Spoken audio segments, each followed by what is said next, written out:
మాతృదేవో భవ పితృదేవో భవ అస్మద్గురుభ్యో నమః. శ్రీ శ్రీ శ్రీ త్రిదండి చిన శ్రీమన్నారాయణ రామానుజ జీయస్వామి వారి పాదపద్మాలకు నమస్కరిస్తూ, భగవద్బంధులారా, ఎందరో మహానుభావులు, అందరికీ వందనాలు అన్నమాట. పశ్చాత్తాత్మనః వివేకత అంటాడు. మనలో ఉన్న ఆత్మని వివేకంతో తెలుసుకోవాలన్నమాట.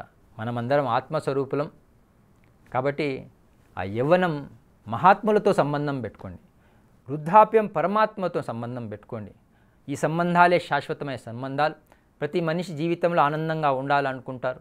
ఇంటికి పాలు వస్తే నీళ్ళు కలిపినావా అంటాడండి. అదే సాయంత్రం వాడికి మందు తాగాలనుకోండి, వాడే వెతుక్కుంటూ వెళ్తాడండి, చెడుని వెతుక్కుంటూ వెళ్తాడండి, మరీ నీళ్లు కలుపుకొని తాగుతాడండి. కాబట్టి అది తాగడం కన్నా ఇది ఆత్మజ్ఞానం సంబంధించిన ఆ భగవద్గీతని నీళ్ళగా మార్చుకొని మీరు అందరూ తాగితే మీ జన్మ సార్థకం అవుతుంది. మీ జీవితంలో ఎన్నో ఆనందంగా ఉంటారు. స్వామి వివేకానంద ఒక మాట అంటాడు, if money lost nothing lost, if health lost something lost, if character lost everything lost అంటారనమాట. కాబట్టి ఆ క్యారెక్టర్ లూజ్ కాకూడదు. Take a risk in our life. If you win you can lead అంటారు, if you lose you can guide అంటారు. Tie కడితే గొప్పవాళ్ళు కారండి, try చేస్తే గొప్పవాళ్ళు అవుతారనమాట.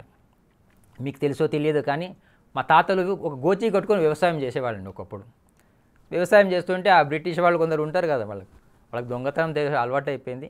ఆ తాతగారి గోచిని దొంగతనం చేసుకొని ఆమె అటు తీసుకెళ్ళిపోయారంట.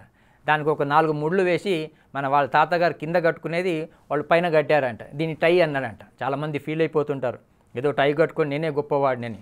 అందుకే టై కడితే గొప్పవాళ్ళు కారు, ట్రై చేస్తే గొప్పవాళ్ళు అవుతారు. మనిషి జీవితంలో ప్రయత్నం అనేది నిరంతరం జరగాలన్నమాట. ఆ దిశగా సాగాలి. ఆత్మస్వరూపలం భగవద్గీత మనకు చాలా క్లియర్గా చెప్తుంది. నైనం చిందంది శస్త్రాన్ని, నైనం ధతి పావక, నా చైనం క్లేదయంతే అపో, నా శయతి మారుతా అంటుంది అనమాట. కాబట్టి మనమందరం ఆత్మస్వరూపులం. చావు మనకు లేదు, శరీరానికి ఉందన్నమాట. ఎట్లయితే మనం చందన బ్రదర్స్, ఆర్ఎస్ బ్రదర్స్, రకరకాల బ్రదర్స్కి వెళ్తుంటాం, సౌత్ ఇండియా మాల్కి వెళ్తుంటాం బట్టలు మార్చుకోవడానికి. ఈ శరీరం కూడా పాతగా అయిపోయింది అనుకోండి, మళ్ళీ భగవంతుడి దగ్గరికి మళ్ళీ కొత్తది ఇస్తాడనమాట.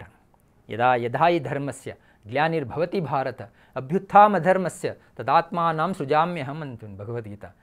కాబట్టి ధర్మం నశించినప్పుడల్లా నేను పుడుతుంటానన్నారు. అలాంటి మహానుభావులే ఆ శ్రీ శ్రీ శ్రీ తిదండి చిన్నజీయ స్వామివారు. వారి దగ్గర నేను గత 18 సంవత్సరాల నుంచి సేవ చేస్తూ ఉన్నానన్నమాట. ఆ గురువు కృప అనమాట. మనం భగవంతుని పట్టుకుంటే మనం ఎప్పుడైనా జారిపోవచ్చంట. అదే భగవంతుడు మనం పట్టుకున్నాడనుకో ఎప్పుడు జారనివాడు. అందుకే మర్కట మార్జాల ఉదాహరణ ఇస్తాడు. మర్కటం అంటే కోతి అండి, మార్జాలం అంటే పిల్లి అనమాట. కోతి పిల్ల తల్లిని పట్టుకుంటుందండి. అది చేయి వదిలేస్తే ఎప్పుడైనా కింద పడిపోవచ్చు. అక్కడ పిల్లి అట్లా కాదండి, తల్లి పిల్లని పట్టుకుంటుందండి. ఆ తల్లిని ఎన్ని గోడలు దూకి ఎన్ని ఇల్లు మార్చినా కూడా ఆ పిల్లని కింద పడనివ్వదండి. మన జీవితంలో కూడా అంతే అన్నమాట. కాబట్టి జీవితంలో బాగుపడాలి అంటే ఆ భగవద్గీతని అందరూ చక్కగా గురు దగ్గరికి వెళ్ళి చదువుకోవాలి. ఎందుకంటే నేను కూడా మీలాంటి మహానుభావుడిని కాదు, నేను కూడా ఏదో ఒక సేవకుడిని అనమాట.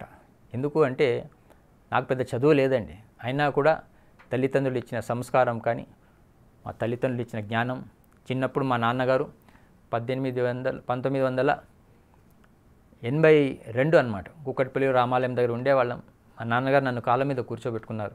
ఒరే నాన్న, నువ్వు చదువుకున్నావంటే ఒక గ్లాస్ మంచినీళ్ళు నీకు ఇస్తారా, నువ్వు చదవలేదంటే ఒక గ్లాస్ మంచినీళ్ళు నువ్వు ఇవ్వాల్సి వస్తుంది రా అని చాలా సింపుల్గా చెప్పాడు మా నాన్నగారు. చదివితే ఆఫీసర్ అవుతావు, లేకుంటే ప్యూన్ అవుతావు అని. కాబట్టి నాకు చదువు అబ్బలేదన్నమాట. ఈ గురు కృప వల్లనే నేను ఉన్నాను ఈరోజు నా దీక్ష 40 సంవత్సరాలు అవుతుంది అనమాట. నేను విష్ణు సహస్రనామం, ఒకటి భగవద్గీత, ఈ 2 పుస్తకాలే నా జీవితాన్ని మార్చింది. 1986లో నాకు ఆరోగ్యం బాగాలేకుండా టైఫాయిడ్ వచ్చే 15 రోజులు మంచం మీద ఉన్నాను నేను. ఏమి చేయాలి అంటే అప్పుడు మహాభారతం చదివాను. కాబట్టి ఒకప్పుడు అందరి ఇంట్లో భగవద్గీత ఇంట్లో ఉండేది, రామాయణం భారతం ఇంట్లో ఉండేదన్నమాట.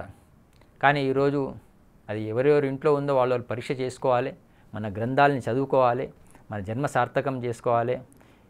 ఒకప్పుడు అమ్మాయిని పెళ్లి చేయాలంటే అమ్మ గీత చదివావా, భారతం చదివావా, రామాయణం చదివావా అని అడిగేవాళ్ళండి. కానీ ఈరోజు అమ్మాయిలే ప్రశ్న వేస్తున్నారండి, మీ ఇంట్లో రాహుకేతులు ఉన్నారా అని. కాబట్టి మన తల్లిదండ్రులు రాహుకేతులు కాదండి, వాళ్ళు మహానుభావులు. వాళ్ళందరూ వాళ్ళ జీవితాలను త్యాగం చేసి మనలాంటి వాళ్ళని పోషిస్తుంటారు. కాబట్టి ఆ గురువుల్ని, ఆ తల్లిదండ్రులను గౌరవించుకుందాం. జన్మ సార్థకం కావాలి అంటే కనీసం ఉదయం కొంచెం గుడికి వెళ్ళాలి, మళ్ళీ సాయంత్రం వెళ్ళాలి, రోజు 2 సార్లు గుడికి వెళ్ళాలి. ఎందుకంటే రాత్రి చేసిన ఏదైనా పాపాలు ఉంటే తొలగించమని ఆ భగవంతుని ప్రార్థించాలి. మళ్ళీ సాయంత్రం వెళ్ళాలి. ఎందుకు అంటే మధ్యాహ్నం పొగలు చేసిన ఏదైనా పాపాలు ఉంటే తొలగించమని భగవంతుని ప్రార్థించాలి. అందరూ ఆ దిశగా ఏదైతే తల్లి బడి గుడి ఉందో మనం గుడిని ఆధారంగా చేసుకొని బతికే భారతీయులం. శ్రీ శ్రీ త్రిదండి చిన్నజీయ స్వామివారు స్టాచ్యూ ఆఫ్ ఈక్వాలిటీ ఏదైతే మన ముచ్చింతలో ఉందో, నేను అక్కడ చాలా సంవత్సరాల నుంచి సేవ చేస్తూ ఉన్నాను. భారతదేశం అంతా పర్యటన ఉంటున్నాను. కాబట్టి ఆ పర్యావరణ అంటే ప్రగతిని వైపు దేశం సాగాలంటే ఇందాక చెప్పాను ప్రకృతి వైపు వెళ్ళాలి. కాబట్టి ఆ ప్రకృతి కాపాడాలని చేస్తూ ఉన్నాను. మా ఇంటి దగ్గర రోడ్డు ఉంది. నేను రోడ్డు చక్కగా 18 గంటలు పనిచేస్తూ ఉంటాను.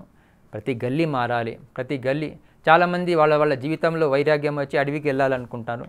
కానీ మా గల్లీకి ఎప్పుడన్నా మీరు వచ్చి చూస్తే మా గల్లీని నేను అడవిగా మార్చాను అనమాట. ఉన్న స్థాయి నుంచి ఉన్నత స్థాయికి ఎదగడమే భారతీయత అనమాట. ఎక్కడికి వెళ్ళే అవసరం లేదు. కాబట్టి ఆ దిశగా మనం అందరం సాగాలంటే ప్రతి పిల్లల చేతిలో ఆ భగవద్గీత ఆ శ్లోకాలు కనీసం 365 రోజులు మనకి ఇచ్చాడు. ఒక్క శ్లోకం చదివినా కూడా 2 సంవత్సరాల్లో 700 శ్లోకాలు పూర్తి అవుతుంది. ఆ తల్లిదండ్రులు మీరు కూడా చదువుతూ ఆ పిల్లలకు ఆ భగవద్గీతని అందించగలిగితే వాళ్ళ జన్మ సార్థకం అవుతుంది. వాళ్ళు చాలా ధైర్యంగా బ్రతకగలుగుతారనమాట. కుంభమేళాని చాలామంది వెళ్తుంటారు. దాంట్లో వెళ్ళి స్నానం చేస్తుంటారు. ఏదో పాపాలు పోతుంటాయని వెళ్ళి శ్రద్ధగా స్నానం చేయండి. కానీ చాలామంది అందులో పాపాలు వదిలేసిన తర్వాత నాలాంటి వాడు వెళ్ళి ఆ నదిని అడిగాడంట, ఇంతమంది పాపాలు మీకు ఇచ్చారంట, ఏం చేస్తారు అమ్మా అని నదిని అడిగారంట. నాకేం పని లేదే, నేను తీసుకెళ్ళి సముద్రానికి ఇస్తా అని నదిని చెప్పిందంట. మళ్ళీ ఆ సముద్రాన్ని వెళ్ళి అడిగారంట, ఇంతమంది పాపాలు నీకు ఇచ్చారంట, నీకేం చేస్తావు అని. సముద్రం చెప్పిందంట, నాకు కూడా ఏం పని లేదా, నేను తీసుకెళ్ళి ఆకాశానికి ఇస్తా అని చెప్పానంట. మళ్ళీ ఆకాశానికి వెళ్ళి అడిగారంట, ఇంతమంది పాపాలు మీకు ఇచ్చారంటే మీరు ఏం చేస్తారు అని. నాకు కూడా ఏం పని లేదయ్యా, ఎవరెవరు ఇచ్చారో వాళ్ళకే ఇచ్చేస్తా అని. మనం చేసిందే మనకు తిరిగి వస్తుంది. కాబట్టి అందరం మంచి పని చేద్దాం. కనీసం ఆ పిల్లల భవిష్యత్తు బాగుండాలంటే ఆ గో ఆధారిత వ్యవసాయం, ఆవు పాలను పిల్లలకు అందిస్తూ వాళ్ళ చేతిలో ఒక భగవద్గీత పెట్టగలిగితే మాకు చాలా ఆనందం. ప్రతి జీవితం అందరూ ఆనందంగా ఉండాలి.